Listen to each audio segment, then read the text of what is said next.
السلام عليكم، ازيكم؟ يا رب تكونوا بخير يا مشاهدينا. تعالى نعمل معاكم الوصفة الحلوة دي قبل ما نبدأ بالصلاة على النبي. اللهم صل وسلم وبارك عليك يا رسول الله. معانا 3 كوبايات لبن،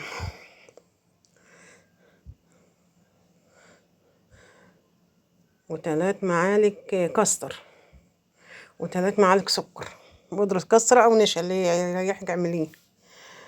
وحطيناهم على البوتاجاز، حطينا الحاجات دي كلها والمية واللبن بارد، وولعنا النار ونقلب.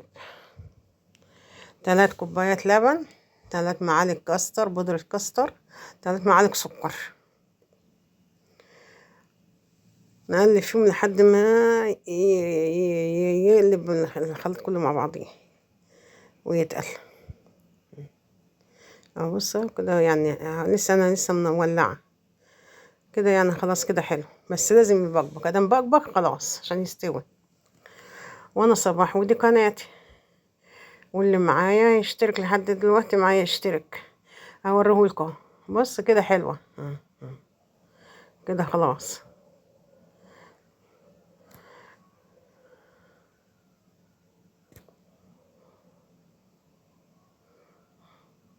شايفين البقبقة دي اللي على الجنب؟ لازم يبقى موجود.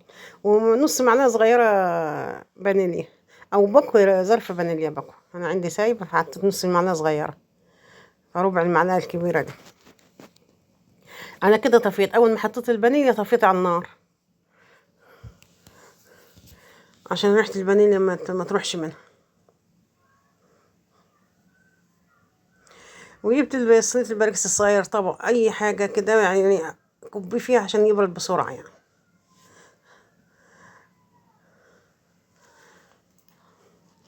عشان ما يتقلش زيادة عن اللزوم. واللي ما اشتركش معايا يشترك، ومتنسوش اللايك والشير. وجبت كيس تلاجة، قطعته وفرحته نصين وحطيته على الكاستر على الصينية عشان ما يعملش قشرة.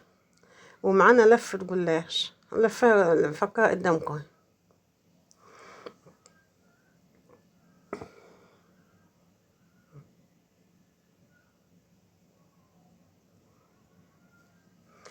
بس يعني هو الجلاش وصفاته زي ما قلت لكم قبل كده ما بتخلص. ليه كذا شكل وكذا طريقة وكذا نوع، ويعني تعمليه بكذا حاجة يعني تطلع منه حاجات كتير أوي، أصناف كتير أوي. هعمله معاكم حاجة حلوة النهاردة، بس يعني وصفة بسيطة وسهلة وتغيير.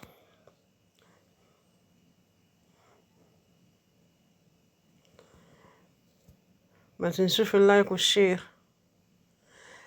قطعت البيتزا، تجيبي سكينة وقطع لفة الجلاش على 3.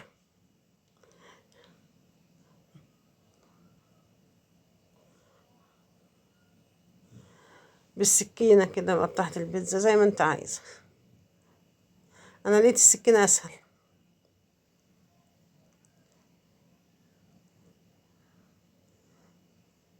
اخدهم كده عشان اقطع قدهم.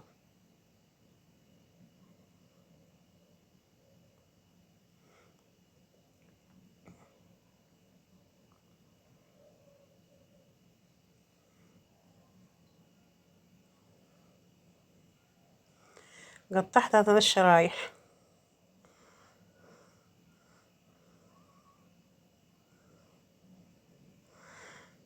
وانا صباح ودي قناتي. اللي معايا لحد دلوقتي معايا يعمل لايك، واشتراك في القناة. احطهم كده على البلانشة، بس لازم اغطيها، هركنها اهي فوق البوتاجاز وغطيتها بفوطة. وجبت الكاستر يعني بعد ما برد، شلته من على وش الكيس وهقول لكم هنعمل فيه ايه.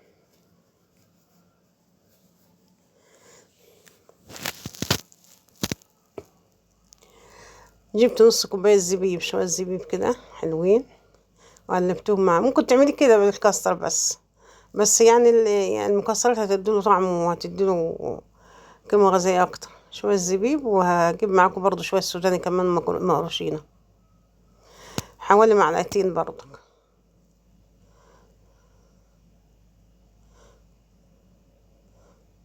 بيودوا الوصفة في حتة تانية خالص، يغيروا طعمها خالص.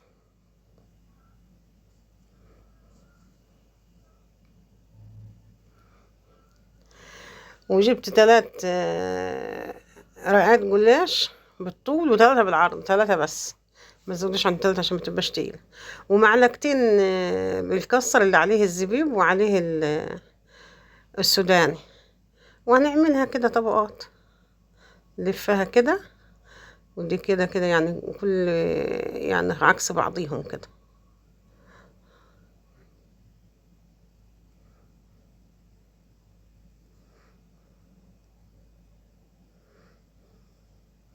ومعايا الصينية بتاعت الفرن انا دهناها بشوية سمن، ودي زبدة على زيت.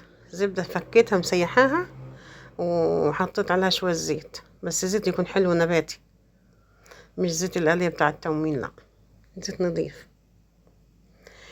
ونكرر الموضوع ده اكتر من مرة لحد ما نخلص الكمية كلها.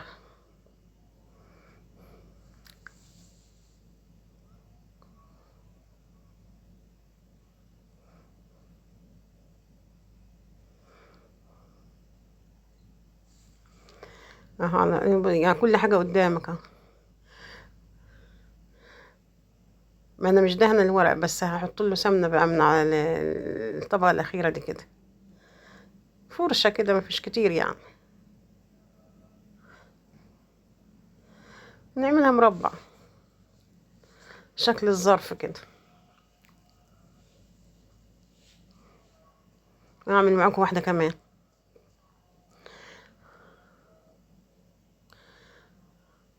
سهلة وبسيطة وما خدش وقت، يعني شغلها كله على بعضيه ما خدش تلت ساعة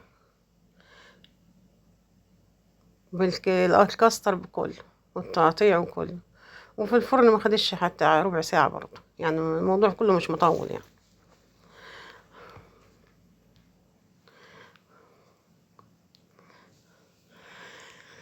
ما تنسوش اللايك والشير مع اصحابكم،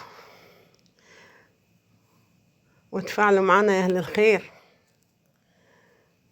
مشاهداتكم قلت معايا قوي. جبت كملت الصينية الأولانية وجبت واحدة تاني، لأن الصينية ما شلتهاش، يعني هي صلاة النبي لفة جلاش فيها بركة، نص كيلو ونص كيلو يعني. اهو دي الصينية الأولانية بتاعت الفرن، فيها 6 تطبيقات.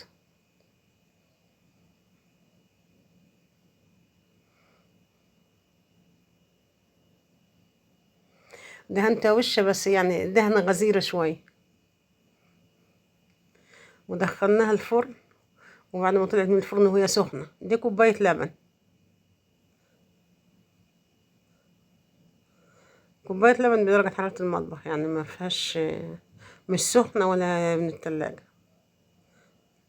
ما خدتش الكوباية كلها، كمان خدت الا ربع، عشان هنكب على الصينية التانية برضه شوية.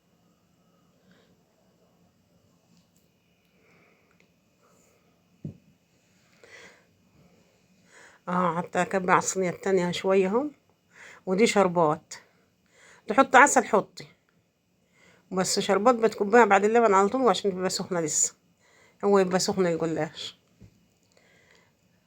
مش قادرة اقول لكم على طعمها واحد حلاوتها، هقطع معاكم واحدة واوريها لكم.